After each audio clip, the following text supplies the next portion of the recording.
Hi everyone, Jen here for Memory Keeping with Jen. I'm coming to you today with another quick border, and this border is going to be part of my school day Sunday layouts. I am creating this border before I do the page. It's a border using the bookshelf decorative border punch, and I found the design on the CM blog. I don't remember, I don't have the date on it. But that's where it was. So here we go. I have some stickers. These are border stickers. I have some other random stickers that I think I'm going to use. And then I have 4 sheets of paper. I have the base, that's going to be the base. I have white cardstock. I have another decorative page, and then I have my gray cardstock that I'm going to use for the bookshelf. I hope this is big enough. I think it will be, but it was just a scrap piece that I had, and I thought it'd be good to use it. So I'm making 2 borders because it's going to be a 2-page layout. So I am going to duplicate the border for 2 pages. So I'm going to start with my large sheet. I need 2 3x12 strips.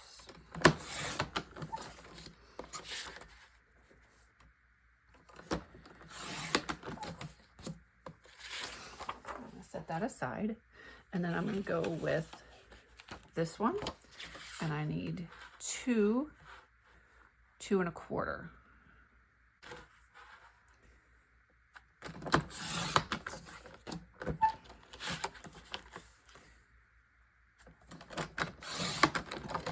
And then on the yellow, I need 2 2-inch.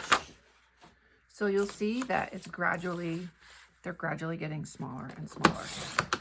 And these are all going to be layered on top of each other.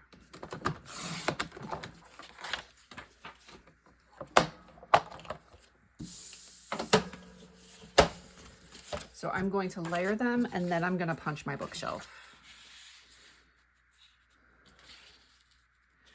And I am lining them up on here so that I can make sure that they're centered when I put them down.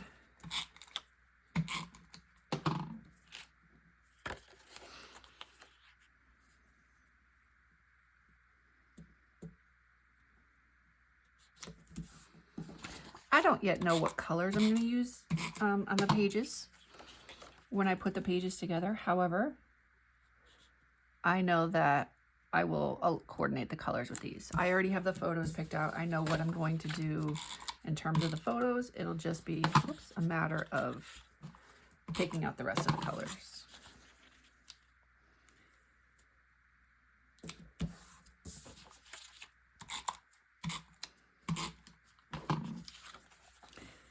And I think this border design can actually be used with other, like the birthday cake. I'm going to be working on a birthday album soon. So I think the birthday cake, I may replicate this border layout for the birthday cake.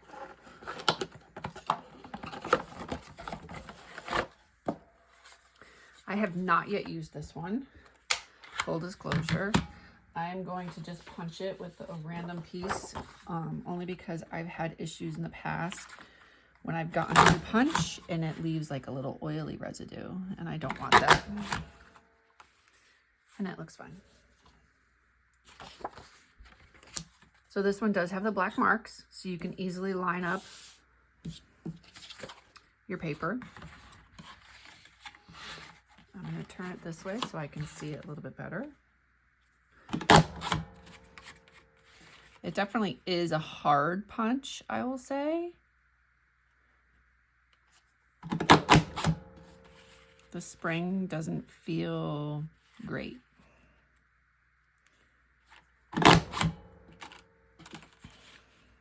However, it is brand new. Obviously, I've not used it before. I bought this punch specifically to do my School Day Sundays series and the layouts that I'm working on for that. So I'm not going to trim this yet. I'm going to go ahead and punch the other side, and then I will trim.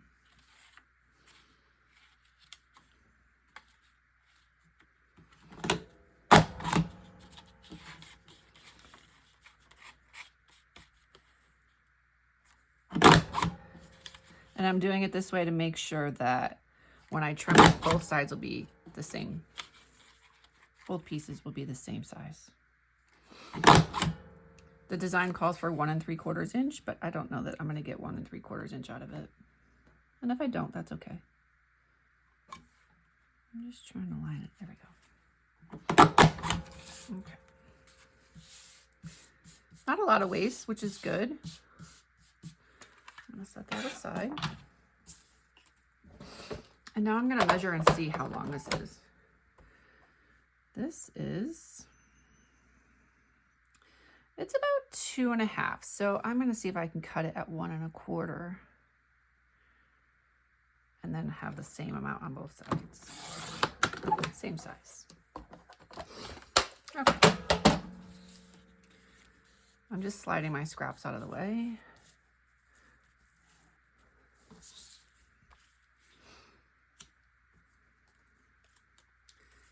And I'm not that worried because I'm going to put another sticker underneath here. That's where these border stickers are going to come into play.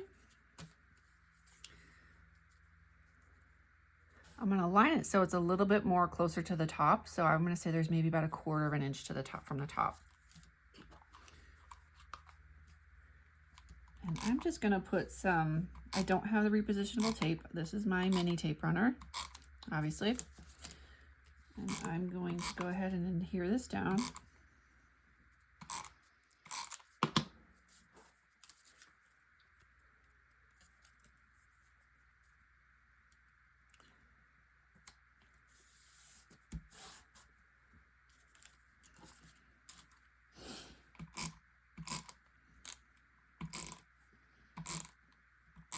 And this is a quick, easy border to make. And I definitely, after doing this, I'm definitely going to use this with the birthday cakes. But I feel like there's a lot of different things that you can use this with. The trucks.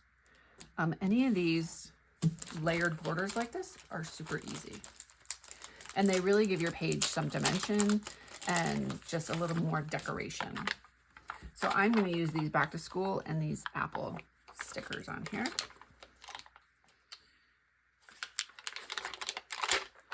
And these are a little bit poofy, I'll say. They're not quite 12 inches. These are not Creative Memories, unfortunately, but that's okay.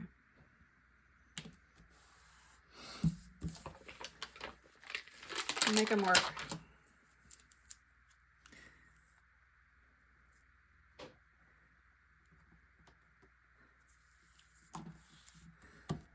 And then I did have one other sticker that I was going to put on here, and now I'm not quite sure, only because this is really poofy. In the design, they had another sticker like in the center somewhere, and I have these little books that I was going to put on here. And I probably can.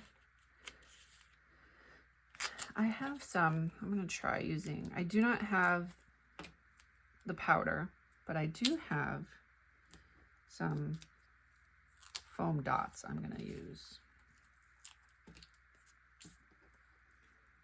And I think these will work just fine if I have enough. Which the sticker is kind of big, so.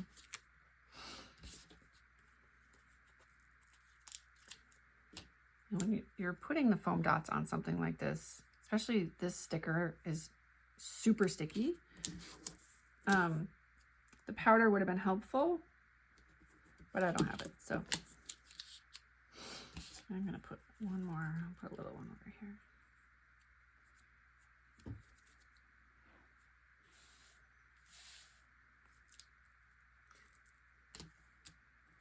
There, I think that'll be just fine. And I'm gonna adhere this.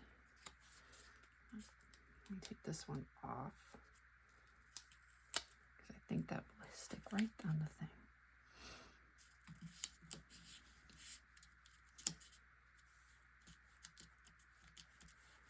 And once my page protector is on there, I think it'll be just fine. It'll keep it settled. Stick that one right there. There we go. Okay, that one's gonna go there, and I'm gonna do the same thing with another one I'm going to put it on this side.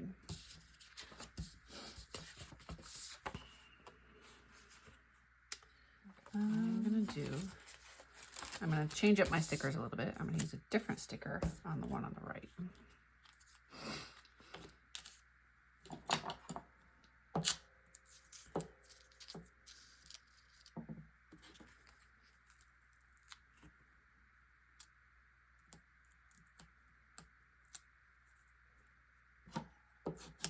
And this is probably the longest part about making this border, is doing these little foam dots.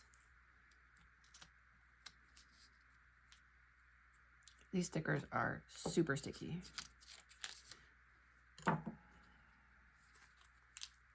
But I like the way it's going to come out, so.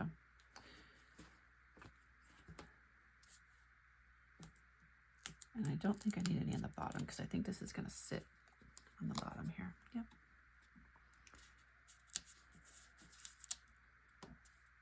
There. All right, there we go. 2 easy borders using the bookshelf border punch. If you have any questions, let me know. Otherwise, thanks for watching, and I hope that you can use this border in something that you're making. Take care.